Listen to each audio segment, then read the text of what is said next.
Just as the United Kingdom's unwritten constitution has evolved over the centuries, so has the role of the British monarchy. At present, different people are likely to see the purpose of the royal family in different ways. Many say its duty is to prevent the corruption of government and to remind elected politicians that a higher sovereign is always watching. Others say it simply makes financial sense, viewing its role as the British version of Disney World and asserting that it brings in more money than it costs the British taxpayer each year. Some, however, believe that it has no purpose, only the ridiculous notion of outdated traditions and class entitlement, and that the revenue from tourists is simply a myth, presenting the statistic that Chester Zoo has more visitors each year than Windsor Castle. But whatever your views on the royal family are as a whole, it's always a good idea not to generalize, as each individual has their own moral compass and personal character. An example of the more virtuous side of the spectrum could be the two central princes. Prince William does a considerable amount of work for charity, which includes helping impoverished children in underdeveloped countries, while Prince Harry volunteered to fight for his country and served 2 tours of duty on the front line in Afghanistan, not to mention the meaningful significance of his matrimony in 2018, demonstrating to the world how far humanity has come, as the first person of black descent was welcomed into the royal family. The progressive symbolism of the royal wedding was truly remarkable, especially when you consider that interracial marriage was illegal in the United States no longer than 52 years ago. Yet where there is prosperity and promise, corruption and controversy are never afar, and we need to look no further than a single week to find a prime example. Many are already familiar with the current circumstances, but for those of you who aren't, here's a quick rundown. On the 8th of July 2019, 66-year-old hedge fund manager Jeffrey Epstein was arrested on charges of sex trafficking and child sex abuse. The story exploded into the worldwide media, mainly due to his high-profile social circle, which included Bill Clinton, Donald Trump, and Queen Elizabeth's son, Prince Andrew. But one of the more bewildering facts of the whole situation, and something most were unaware of, is that Epstein had already been convicted as a sex offender for over 10 years. Could you please give us your name?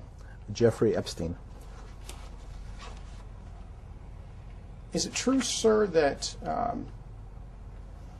you have what's been described as an egg-shaped penis? One witness described your penis as oval-shaped and claimed when erect it was thick towards the bottom but was thin and small towards the head portion and called it egg-shaped. Those are not my words, I apologize.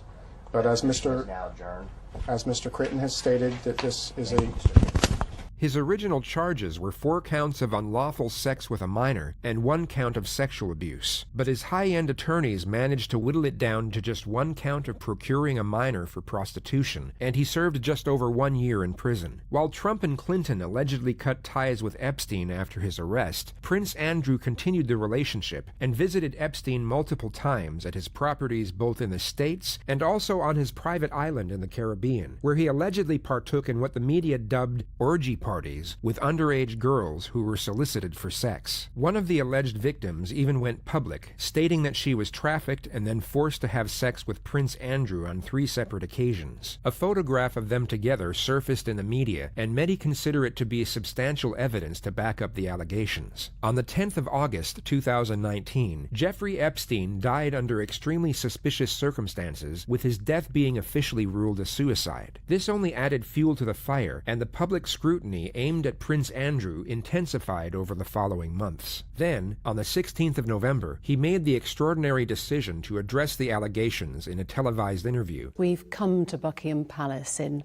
highly unusual circumstances. Normally, we'd be discussing your work, your duty. We'll come on to that. But today, you've chosen to speak out for the first time. Why have you decided to talk now? Because there is no good time to talk about Mr. Epstein and all things associated. All of this goes back to your friendship with Jeffrey Epstein. How did you first become friends? How did you meet? Well, I met through his girlfriend back in 1999, who, and I'd known her since she was at university in the UK. And it would be, to some extent, a stretch to say that as it were, we were close friends. I mean, we were friends because of other people. This is known as defensive communication. He is responding in a defensive manner due to his own self-perceived flaw. The term "a close friend" is both subjective and ambiguous. Essentially, anyone can label a friend as not being close if they choose to interpret it that way, especially if it facilitates self-preservation. What's more telling is the fact that he felt the need to say it. If he was certain of his own innocence and morality, then he would be more likely to express concern over his own judge of character, rather than attempting to downplay the relationship. It's also important to note his lack of conviction when making this statement. And it would be, to some extent, a stretch to say that as it were, we were close friends. I mean, we were friends because of other people. And I had a lot of opportunity to go to the United States, but I didn't have much time with him. I suppose I saw him once or twice a year, perhaps maybe maximum of 3 times a year.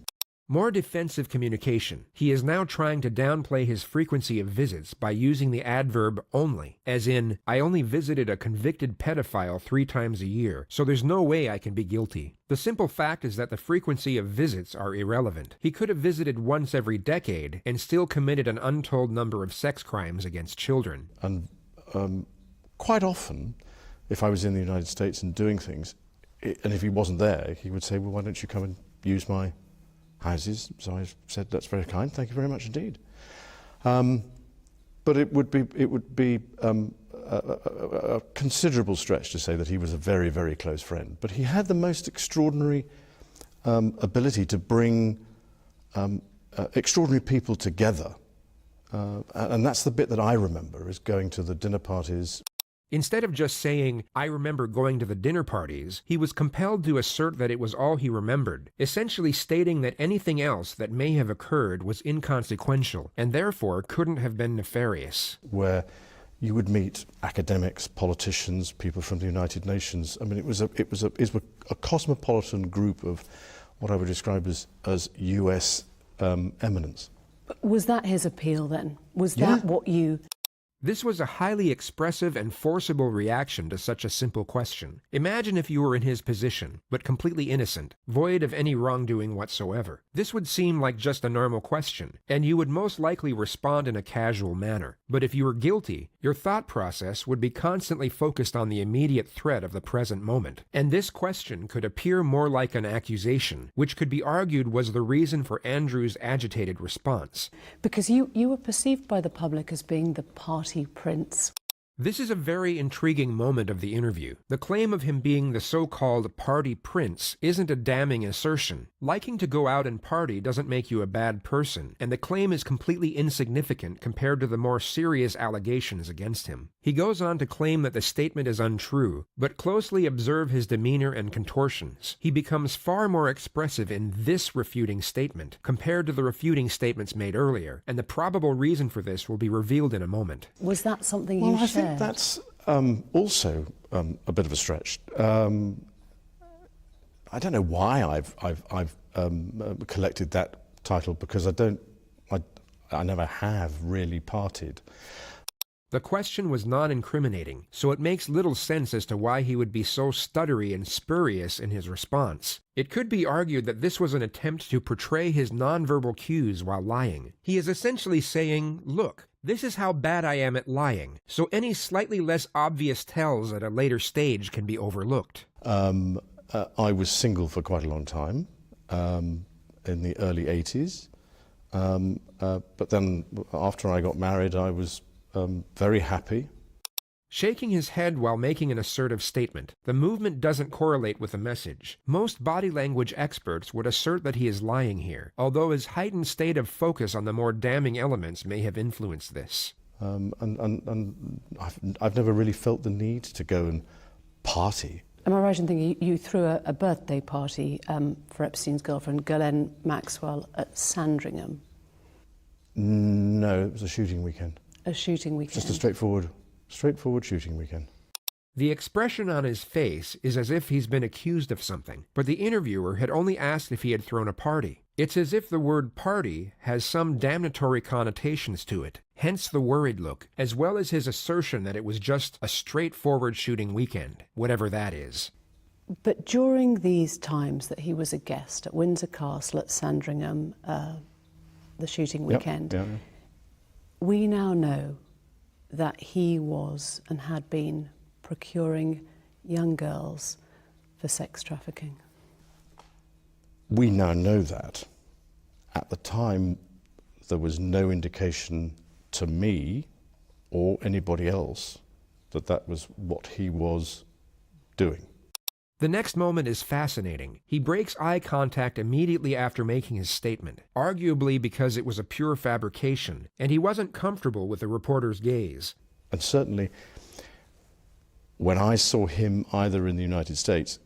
He starts off a new sentence, giving a justification for the broken eye contact, yet appears to be trying to think up a related statement on the spot. People do this sometimes when they are uncomfortable. They abruptly say the first clause of a sentence as a means to escape an uncomfortable silence, but they then have to think up the next clause directly on the spot. In the next moments, Andrew realizes that the initial clause he thought up fits in perfectly with his next assertion. Well, no, when I saw him in the United States, or when I was staying in his houses in the United States, there was no indication, absolutely no indication. Let's watch that again. And certainly, when I saw him either in the United States, well, no, when I saw him in the United States, or when I was staying in his houses in the United States, there was no indication. He was convicted of soliciting and procuring a minor for prostitution. He was jailed. This was your friend. How did you feel about it? Well, I ceased contact with him after I was aware that he was under investigation, and that was later on in 2006. And I wasn't in touch with him again until 2010. So it was one of those things that if somebody's going through that sort of thing, well, I'm terribly sorry, I can't be. So no contact? No contact. When he was serving time, there was no call, no letter, nothing there? No. He was released in July. Within months, by December of 2010, you went to stay with him at his New York mansion. Why? Why were you staying with a convicted sex offender? Right. I have always, ever since this has happened, and since this has become, as it were, public knowledge that I was there, I've questioned myself as to why did I go, what was I doing, and was it the right thing to do? He has just confirmed that he only started questioning his actions to visit a sex offender since it became public knowledge, essentially stating that he's only worried about what others think of his actions rather than what he thinks of his actions. Now, I went there with the sole purpose of saying to him that because he had been convicted, it was inappropriate for us to be seen together. And I had a number of people counsel me in both directions, either to go and see him or not to go and see him. And I took the judgment call that because this was serious, and I felt that doing it over the telephone was the chicken's way of doing it. I had to go and see him and talk to him. Much like a breakup after a long-term relationship, telling someone the news face-to-face is a sign of respect. He has essentially just stated that he still held a sex offender in high regard. And I went to see him, and I was doing a number of other things in New York at the time, and we had an opportunity to go for a walk in the park, and that was the conversation, coincidentally, that was photographed, which was when I said to him, I said, look, because of what has happened, I don't think it is appropriate that we should remain in contact. And by mutual agreement during that walk in the park, we decided that we would part company, and I left, I think it was the next day.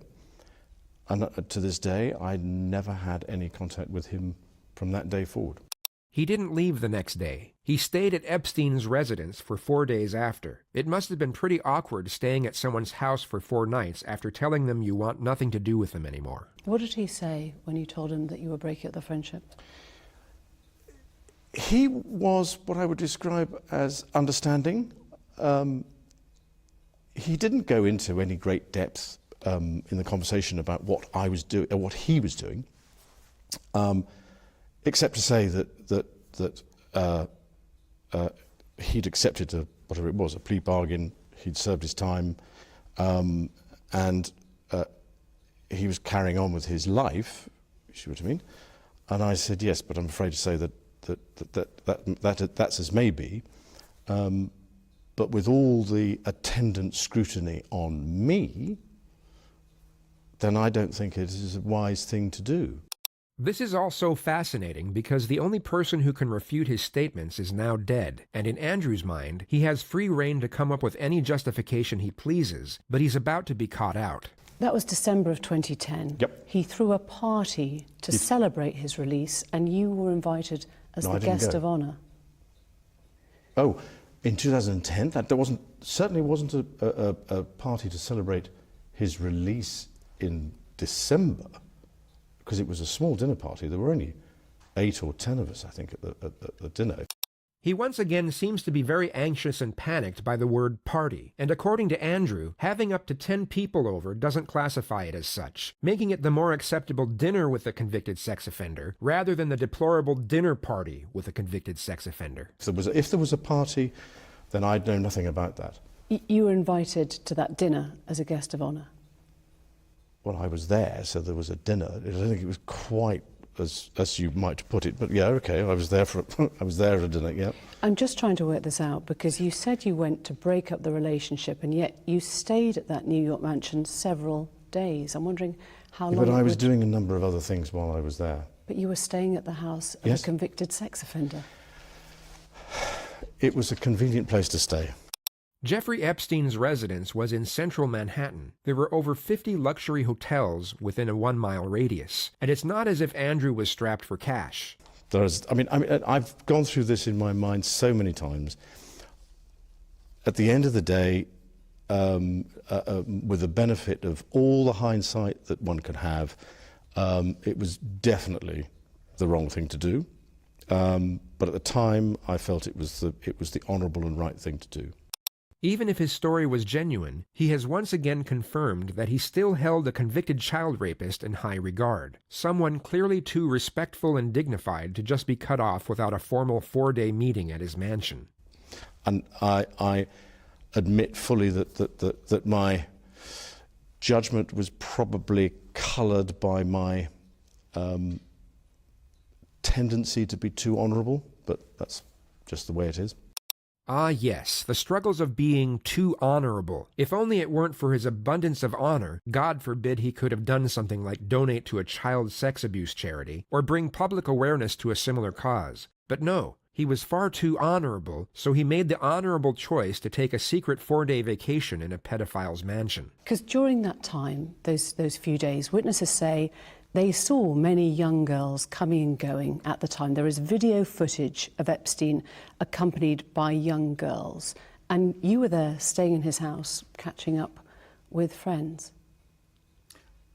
If they were, then I wasn't a party to any of that. I never saw them. I mean, you have to understand that his house, I described it more as almost as a railway station, if you know what I mean, in the sense that there were people coming in and out of that house all the time. What they were doing and why they were there, I had nothing to do with. So I'm afraid I can't make any comment on that, because I really don't know. Another guest was John Brockman, the literary agent. It was at this moment he knew. He fucked up. Now, he described seeing you there getting a foot massage from a young Russian woman. Did that happen? No. You're absolutely sure, or you can't remember? Absolutely sure. So John Brockman's statement is false? Well, I don't know Mr. Brockman, so I don't know what he's talking about. But that definitely wasn't you getting a foot massage from a Russian girl in Jeffrey Epstein's house. No. It might seem a funny way to break off a friendship, a 4-day house party of sorts with a dinner. It's an odd way to break up a friendship. It's a difficult way of putting it. That's a very stark way of putting it. Yes, you're absolutely right. But actually, the truth of it is that I actually only saw him for about the dinner party, the walk in the park, and probably passing in the passage. You would be hard-pressed to find a more guilty-looking face in the history of investigative journalism. If this was a soap opera, the director would probably tell the actor to tone it down a little bit, to at least give the viewer a shred of doubt that he's not completely full of shit. So let's go to that Central Park walk, which was snapped. Friends of yours suggest that Epstein wanted that photo taken. Perhaps he'd even set it up. Notice the oncoming sigh of relief as the subject matter switches from the suspicion directed at him to the suspicion directed at Epstein. He seems to relax as he can finally be genuine and speak the truth for a moment, and notice the complete switch in his demeanor and body motions. Do you worry that you were being played? Again, new information coming out since his suicide has made us reappraise that walk in the park. He rambles on for as long as possible to keep the subject matter pointing away from himself, but the journalist doesn't take long to put him back on the spot. July of this year, Epstein was arrested on charges of sex trafficking and abusing dozens of underage girls. One of Epstein's accusers, Virginia Roberts, has made allegations against you. She says she met you in 2001. She says she dined with you, danced with you at Tramp nightclub in London. She went on to have sex with you in a house in Belgravia belonging to Ghislaine Maxwell, your friend. Your response? I have no recollection of ever meeting this lady. None whatsoever. You don't remember meeting her? No. Do you remember dancing at Tramp? No. That couldn't have happened because the date that is being suggested, I was at home with the children. You know that you were at home with the children. Was it a memorable night? This was a brilliant question from the journalist, and similar to what a criminal investigator would ask during a police interrogation, although it would be posed in one word: why? By asking the question in this manner, she has given Andrew the awareness that the night had to be memorable in order to be remembered. It seems obvious once stated, but this can be easily overlooked in a pressurized situation, and she has now virtually instructed him in how to respond correctly. On that particular day that we now understand is the date, which is the 10th of March, I was at home. I was with the children. I'd taken Beatrice to a Pizza Express in Woking for a party at I suppose sort of 4 or 5 in the afternoon. Why would you remember that so specifically? Why would you remember a Pizza Express birthday and being at home? Because going to Pizza Express in Woking is an unusual thing for me to do. A very unusual thing for me to do. I've only been to Woking a couple of times, and I remember it weirdly distinctly. As soon as somebody reminded me of it, I went, oh yes, I remember that. This has neither been refuted nor confirmed, but nevertheless, a child's birthday party at a pizza restaurant doesn't last throughout the night, so he could have had sex with a victim after it occurred. Or, this could have simply been an occasion that happened close enough to the date in question, which is the reason he is now using it as an alibi. Is it possible that you met Virginia Roberts, dined with her, danced with her in Tramp, had sex with her on another date? No. Is there any way you could have had sex with that young woman or any young woman trafficked by Jeffrey Epstein in any of his residences? No. And without putting too fine a point on it, if you're a man, it is a positive act to have sex with somebody. You have to take some sort of positive action. And so therefore, if you try to forget, it's very difficult to try and forget positive action. And I do not remember anything. Epstein's housekeeper, also in a Florida court legal deposition, said that you visited the Palm Beach residence around 4 times a year. Notice Andrew's reaction in the next moments when he genuinely thinks a statement is untrue. You got a daily massage. 4 times a year? Now let's compare this to a question he was asked a moment earlier. Is it possible that you met Virginia Roberts, dined with her, danced with her in Tramp, had sex with her? I'm just wondering, when you look back now, is there a chance that those massages might have been the services of someone who was being sexually exploited or trafficked by Epstein? No. I don't think... I mean, no, definitely not. Definitely not. And I definitely did not visit his Palm Beach house 3 or 4 times a year. Absolutely not. Virginia Roberts' legal team says you could not spend time around Epstein and not know what was going on. You could not spend time around Epstein and not know what was going on. Once again, put yourself in his position, but you are completely innocent. You spent time with Epstein, and you saw nothing suspicious whatsoever. You would know this statement is false, and would most likely respond in a forceful manner to refute it. You wouldn't feel the need to give a lengthy and defensive explanation to try and demonstrate your innocence. If you are somebody like me, then people behave in a subtly different way. You wouldn't...